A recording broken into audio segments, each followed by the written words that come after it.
Chandrababu cabinet రావణాసురులతో నిండిపోయిందన్నారు YCP MLA రోజా. మహిళలపై వేధింపుల కేసులున్నవారు బాబు కేబినెట్లో ఉన్నారని ఆరోపించారు.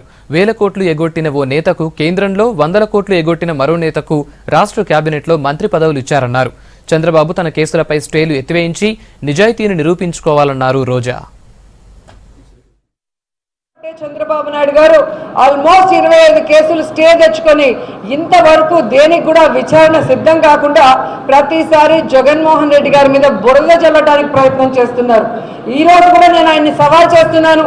నిజంగా మీరు తప్పు చేయకుంటే మీ కేసుల మీద ఉన్న స్టే ఎత్తేయించి ఆ స్టేల విచారణ కనుక మీరు ముందుకు వస్తే మీరు నిర్దోష దోష అనేది కోర్టులు నిర్ణయిస్తే ఈ దేశంలోనే మరి 29 రాష్ట్రాలలో అందరు మంత్రుల మీద ఒక సర్వే జరిగితే 4 మంత్రుల మీద మరి క్రిమినల్ ఆడవాళ్ళ మీద అఘాయిత్యాలు అత్యాచారాలు చేయించిన వారిలో 4 తేలితే ఆ 4లో 2 మన ఆంధ్రప్రదేశ్ కేబినెట్లో ఉండటం మన దురదృష్టకరం.